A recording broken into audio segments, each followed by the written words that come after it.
Nilsson is a behavioral ecologist and wildlife educator with a goal of reconnecting people to nature. Isn't that so cool? I love his work. He's been on the leading edge of new technology from the early days of YouTube to using VR in outdoor education.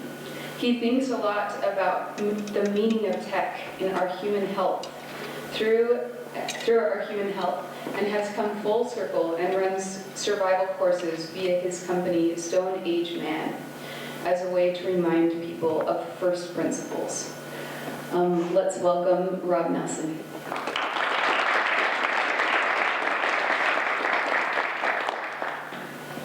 Hello everybody. I hope you're having a good morning. You have coffee, you've got donuts, so your sugar levels are on the way up. Because my presentation today hopefully will just be a little bit of fun. You'll be able to think about more big picture of why you're doing technology and is that going to be good for people or not.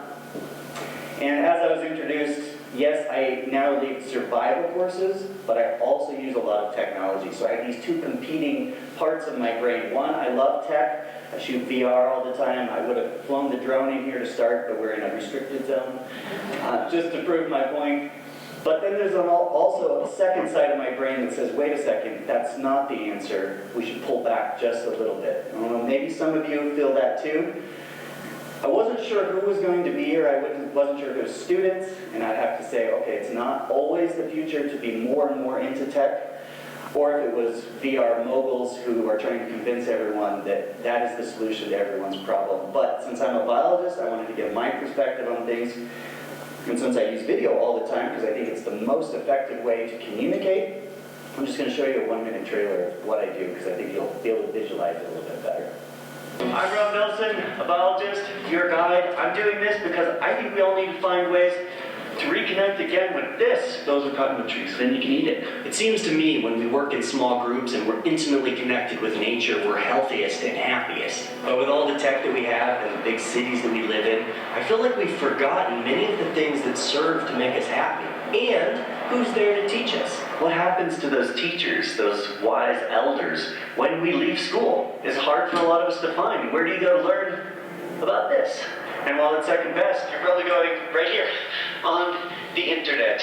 You're watching me on the tube. This is a resource, so to speak. Stone Age Man, this series right here is about understanding nature better. The plants, the animals, the fungi, and humans. Of course, humans are not separated from nature. It's not us versus nature.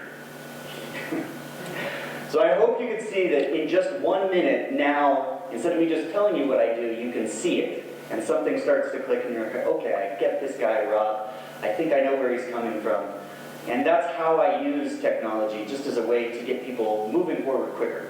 So today, I'm going to talk a little bit about lessons I've learned over the last 24 years now. Every year it seems to get more and more. Early on in my career, I did things like I learned to skydive, just to teach people about gravity, which was very techy.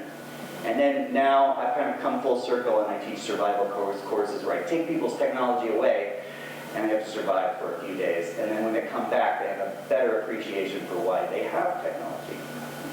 Okay, so before I do that though, let me just start with this story. I get the opportunity to work with a lot of different animals and researchers who study different animals, which is a great perspective that I have, kind of look big picture. This is one of the animals that we got to work with. This is Matsuba at the North Carolina Zoo. This is an old photo. And I want you just now to do a thought experiment for me. Look at that gorilla and think, does that gorilla look happy? And you're looking, obviously from our perspective, you're looking through cages, you're looking at concrete, and I don't think anybody would probably say, oh, that's a happy gorilla. And it makes sense. It's not always the perspective we had. If you go back in time, nobody thought quite like that, but that's what we would say today. Well, the problem was that not only are biologists finding out that a lot of the gorillas have depression and anxiety, and they do these repetitive patterns where they rub sores on them, they walk back and forth. You might have seen that in zoos with tigers and whatnot. But they were dying of heart disease. And heart disease is a huge problem because they're losing these gorillas way early. So someone had the idea, we should go into the wild and see what wild gorillas do. We should know as much as we can about these wild populations, and then we can simulate that in the zoo. And that seems like an obvious solution, right? But that's not how people thought back in the day. And so what they found is when they went to the wild populations, they were able to implement a few things. First of all, they were able to look at group size, group dynamics, implement that in the zoo, especially when they trade animals. Who do they trade? Who shouldn't they trade? They made the landscapes green. That was really important. Took out most of the concrete in cages. And then also, for the heart disease aspect, they were essentially giving them dog food, basically big bags of dog food. And instead, they found in the wild, 80% of what they're eating are these particular spicy plants. And so they now grow those in the greenhouse, and it helped improve the health and happiness of the gorillas. Okay, so that's an example. I want you now to turn to humans. Of course, we're humans, so you have to now imagine you're an alien, and you're looking down from outer space. Maybe you've done this thought experiment before, but here you're looking, say you're looking to Las Vegas. I don't know if any of you have been through Las Vegas. It's crazy. Here you look at these humans who are living in little cubed homes, and they get up and they get into a little cubed car, and they use their cubed phone to then get to their office, which is a little cube, and then they look at cubed monitors. And then also they notice, wow, there seems to be a lot of anxiety and depression in this species. What's up with that? Right? And I'll give you some numbers if you don't already see that in your life. In the 50s to the 90s, there was a constant rate, roughly, of depression in humans at about 5%. Okay. But if then you look at today's data, this is the current depression rates that I got from a Gallup poll. And there's a lot of numbers here, so I don't want you to have to go through all of it. I'm just going to walk you through it. I'm going to show you the group that has the least amount of depression. That's 65 and older. In 2023, 11.9% of people have depression. Now, mind you, the second least group is men, 11.3%. Might seem low, but that's also double what it was for the whole population in the 90s. The rate that has the largest amount of depression at the moment is 18 to 29-year-olds, 24.6%. 1 out of every 4 is currently being treated with depression. So it's a huge problem. And from my perspective, I imagine that technology has a big role to play in why that's happening. Okay, so I think if you look at humans, you could say this is not how we should be living. That is obviously a stock photo that I pulled, but I take my 10-year-old and 12-year-old to the bus stop every day, and we don't have phones. I won't let them have phones. Mine's much older. And we look at it, everyone at the bus stop getting ready to get on the school bus, and it shocks us. We talk a lot about addiction. What does it mean to be addicted? Oh, all of your friends, they're addicted to those phones, and it's not good for them. So as we think about tech, we've got to keep in mind that really we are probably from the Stone Age, which is why my channel is called Stone Age Man. And that we should be looking at our biology and our brains with that in mind. Okay. I think it's also important to remember what were some of the things we were good at in the Stone Age. I think we've always been a storytelling species. We would sit around the campfire, we would tell stories. And I don't know if you knew this, but we are the fire species. People a lot of times define us as the tool species, but other animals use tools. No other animal uses fire. And we are also very good at telling stories around a fire. I'm a storyteller, so that's kind of what I'm specializing in and talking about today. Back in the day, it would have just been talking, probably dancing, maybe singing, then it turned into written word. And now we have so many more forms to tell stories, including video, VR, immersive technology, all the things all of you are using on a daily basis to try to tell stories better. I don't think we should ever think they're bad. They're basically a tool to tell stories. And we have to kind of see it in that light. Okay, so let me just give you a bunch of lessons learned that I've seen over the last 24 years. And in some ways it's fun, I get to show some old photos. This was 19-year-old me with my very first video camera. That's the Sony VX1000. We used mini DV tapes. I skipped the old beta tapes and film cameras, but that's where I came into things. And now I've had 24 years to use all sorts of different tech. But I do see the video camera as a tool. So it's probably important for you to see where I came from. I started out working as an undergrad as a biologist. And as a biologist, you go out into the field and you muck around a lot outdoors. You're not sitting at the computer all the time, at least as an intern.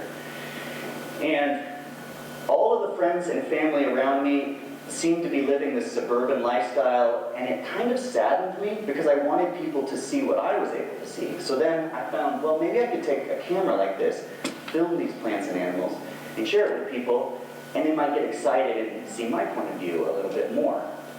And so that was my goal from the very beginning, was to like change some behavior and help people see what I could see. In grad school in Hawaii, I studied behavioral ecology of this little relationship. So it's kind of hard to see here, but there's a goby and a shrimp. And they're an interspecies. There's two species, they live together, and they can't really exist without the other one. So one digs the hole, that's the shrimp, and the goby looks out for predators. And so I tried to figure out what was going on with this relationship. And the weird thing is, you can't just snorkel over the top of them and observe them because you look like a big hammerhead shark. And so, I came up with a spy cam setup, essentially this setup here on the right, which is the diagram on the left. And I set that out in this bay here in Hawaii, and I wired it to the beach, and I sat with a camera and a TV and a VHS tape recorder for a year and just looked at that view, and it was amazing. But what I found that was the most interesting about that whole thing is that when I got up and I gave presentations about it, people got really excited. Because you can imagine, most people talk about the behaviors of rats or the behaviors of dogs or whatever it is, but if you don't show video, it is so hard to interpret and translate to other people. And here I was doing it in my presentation all the time, and it was very helpful. And my other job in grad school was that I was a nature tour guide on the side, and then as a grad student, I taught undergraduate lab classes. In the field with tours, easy to get people excited about everything that was out there. In the classroom, you can imagine you got concrete walls, small windows. It was hard to get the students excited about whatever it was. So it's, say we're dissecting echinoderms. They weren't interested in that. So I thought, well, why don't I take my video camera out and I'll show them what it's like to go dive and get those echinoderms. I would show the 2-minute short at the beginning of class, and they're like, wow, that's very exciting. They would tell me in those little reports at the end of the year. They loved that the most. So then I found out that I could make a career out of it. So I went to Montana State, and I studied how to make the best, most engaging science videos. And I put Sesame Street up here because the group that did the most research on how to create effective science videos, or just effective learning tools, was Sesame Street. You see, half of the production, or half of the money that was funded for it went to production, the other half went to research. So they tag teamed back and forth. And they found that there was a correlation between learning and engagement. So what they would do is they'd put a video camera showing the segment over here, and then they would try to distract the kids over here. If they were distracted more than they were watching, they canned that whole segment, they didn't even play. And so the lesson I learned with that is you have to create engaging videos. You don't just film a normal presentation, you have to adapt to the medium, and you have to make sure people are interested in what you're doing. So this doesn't take me, this is still 2006, at the very beginning of YouTube. When I wasn't encoding and putting my video on Flash Player, I put it on YouTube. And I created a small group called the Eco Geeks. So I'm just going to show you 30 seconds of a trailer for this, just so you can see where my head was back in 2006. Oh.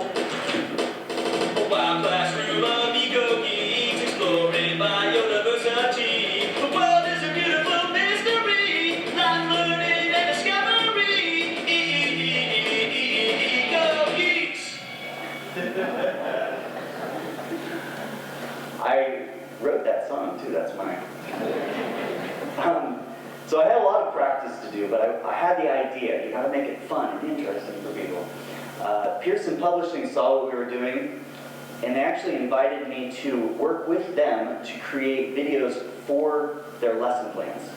So we took all of the K through 12 books that they did, high school biology, middle school science, elementary science, physics, chemistry, and we made DVDs for the teachers to put in the back of the book.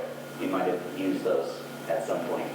But what I realized at that point was, just because I was trying to do what I did in my class, and I convinced Pearson this was a good thing, but I had to learn how to make videos for a particular audience. This was another important idea, because you don't really make videos for the students, you're actually making videos for the teachers. Because if the teachers don't like it, they're not going to show it, you see. And that's a little bit different than what you see on YouTube that the kids get in their feed. Those are videos for the kids, but they might not be acceptable to the teachers, right? Anyways, I then continued. This is kind of where I want to show you some of the work I did in VR, just to show you I fit into the conference. I worked with GoPro in 2015 with their very first GoPro bundles. We put them together and then we stitched 360 videos together. So we did 6 videos with GoPro. It was super fun. This is my wife over here on the right.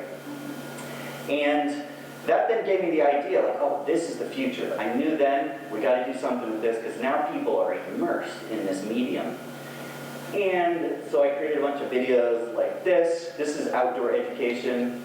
If you happen to want to boat in the US, you need a license. So you got to take a course. It used to be boring. We created videos now so you can watch them online and get an online certification. Same with hunting, ATV, snowmobile, archery. We wanted to make learning at least fun, because I think video is a better way than reading it, at least for much of the public. Maybe not some of you in here, because you're very academically oriented. And then I thought, well, beyond just the fun videos, which is what I got really good at doing, let's make 4 videos that are just VR. You know, like let's take one here in a turkey blind, because one of the problems on hunting is, do you shoot this way or do you shoot that way? What's safe, right? And it's hard to simulate on a book and say, don't shoot towards the range house. But I thought, in a VR headset, oh, you could run simulations. Still, we don't have a Hunter Ed VR course out there, so that shocks me. And part of that, when I went around to the big Hunter Ed conference, you know, each state has a representative and they control all the Hunter Ed folks.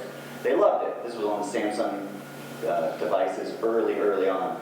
But they couldn't imagine their instructors who teach in rural settings in the back of the Dollar General getting these to use for everyone. And I think maybe we might be at a point where this is changing, but that's what I saw, and I could never get people to adopt it because nobody had the technology. They'd do it when I gave them a headset and handed it to them, but now that was 2016, we were 8 years later. It was quite shocking to me. In the middle of that time, I did a lot of TV work, and I only mention this because there were some very interesting ways of using technology. I hosted about 25 shows for Science, Discovery, Nat Geo, and what I learned from TV work is that you have to have a good hook. So if you're interested in something, you have to first start with what someone else is interested in, and then kind of spin it and take it to the next level, right? So that's why there's so many shows like Loch Ness, but we're looking with some new device.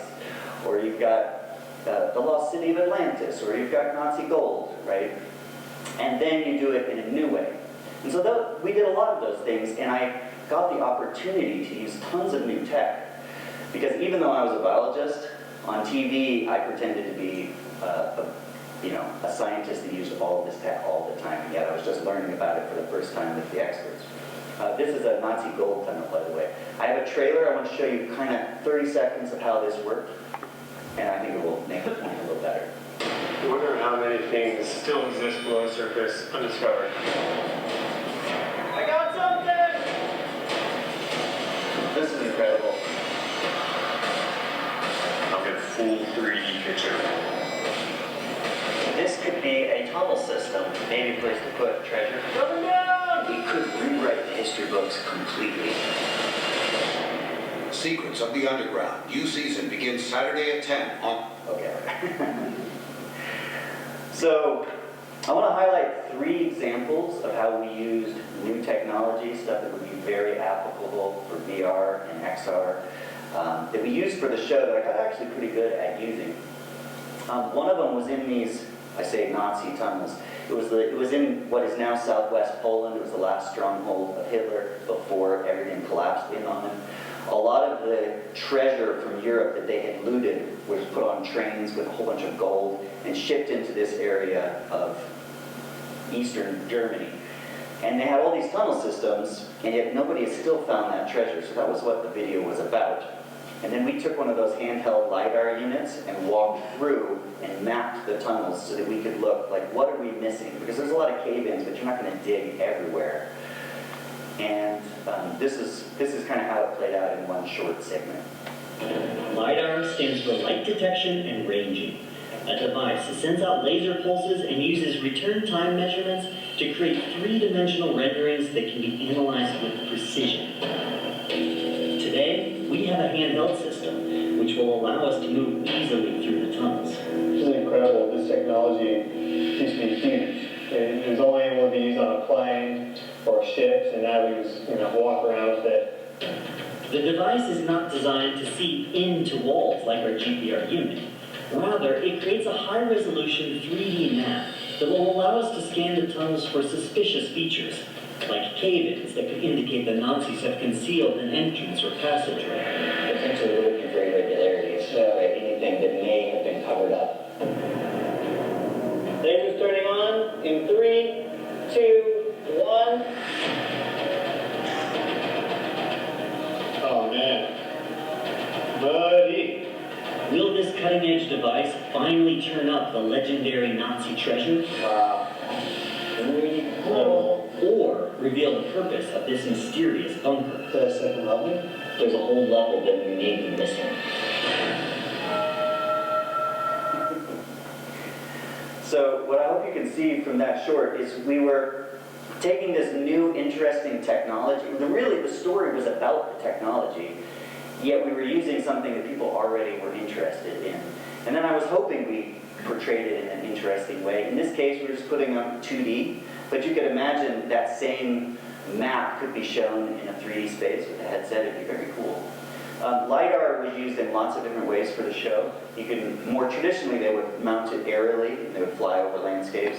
I think it's fascinating. We worked in this area of the Driftless, which is upper Mississippi Valley, and was working with archaeologists who were uncovering these effigies. So the LiDAR can also, when you take out the vegetation, you can basically see the ground. In a forest like this, you couldn't see what was around. These are marching bears. I don't know if you can see that. And then down here, where is it? Do you see oh yeah, right here. That's a thunderbird. So that's pretty cool. All of these are huge. They're the size of like here to the wall. And they're only about 2 or 3 feet high. And you wouldn't be able to see that if you were in the forest. It's just, I mean, I can tell you right now, you don't see it. But with LiDAR, you can. So you can then go back into history, start looking at it. What are we missing? What's the story here? And then from my perspective, it's so nice to be able to have an image like this to show people. Okay, and then here's another thing I did a lot of. I've done about 2,000 flights with my drone, partly for the show. This is an area of southern Israel where we were. Over there would be Egypt. Over there is Jordan. This is where the Exodus happened. Moses would have walked through here. King Solomon's mines were probably in this area. Down in the flats there, we were working with some archaeologists who had found 2 burial sites dated to about 1,000 years, or 1000 BC. And so we were going to come in and do photogrammetry with the drone and then overlay that with ground-penetrating radar to see what were we missing. Because you can't just walk and be like, oh, let's dig in this section. Because when you're there, you can't see the anomaly. But from the air, you actually can. Now, I never ended up getting the photogrammetry from this because I sent the drone on an automated flight, if you've ever done drone photogrammetry. And then I just left it, and it hit one of those pillars, and I never recovered it. But I did have that one shot. When I got back down to the ground, though, this is what they had been uncovering. And so I took these 2 shots with my cell phone. Over here on the right, the archaeologist has 2 leg bones. You can see them right here. And she has a big smile on her face because they also just uncovered a baby skull in that same grave. And nobody had ever seen that before. It was like the first time in that region they had ever seen a baby buried with the mother. It was a bunch of jewelry around. And then over, about 6 meters to that direction, there was this other grave. And you can't really see it from here so easily. This is a flat image. But it's 2 bodies laying back to back, kind of in fetal position. Now, what we did is we did photogrammetry of each of those graves, because as they're digging it out and they're taking the bones, then you don't get that that view again, and all you would have was a 2D image. So now we have a 3D image of these burial sites. So if you're an archaeologist, you can actually look and see what's happening in the future. So I thought that was cool. And I'm also now doing VR, and I'm trying to get people to look at biomes if they can't get out of the classroom. And so that's kind of a fun project. Anyway, I'm going to wrap all this up by saying I also had a little bit of a midlife crisis a couple of years ago, because I spent 20 years at that point doing all of these things with this tagline. So remember, never stop exploring your world! Stop grabbing my leg. Every video ended with that, and yet I looked around me and I saw all these anxious and depressed people who were not going outside. And I was like, what happened? Nobody's doing this. My friends and family who I was making videos for didn't really change. And so I was wondering if that was the best, most effective way to teach making videos online for people to watch on their device. And that's why I do survival courses. So I'm going to leave you with this. I want you to remember that our brains are from the Stone Age. And I've come up with 6 things I think we all need to think about. And I think it's worthwhile trying to use it as a litmus test for our technology we're creating. Some of these you'll be able to use to solve a tech, some not. Like diet, for instance. We could take some tips from Stone Age Man. Probably not so many donuts and coffee that Stone Age Man had, but you know. Exercise, they were walking a lot more than us, sitting at our desks. The part I'm working on is trying to reconnect people with nature, much like the gorillas. I think we need nature a lot for our happiness. We need a sense of purpose. Back in the day, just surviving was its own purpose. Now we have to come up with our own purpose. The communities were small, the tribes, the family groups. They think maybe only about 300 people did you ever interact with. Now we have billions of people that we're interacting with. A little bit of a problem. And then from my understanding of indigenous groups that I've been working with, everyone I've ever talked to had some sort of spiritual connection to the land, which we're not going to solve with tech, but I throw that in as the 6th element. So, the point is, remember our brains, our bodies are from the Stone Age. We can use technology as a tool, but just don't forget that it should be helping us live healthier and happier, and we can remember this guy a little bit as we're doing that. That's all I have.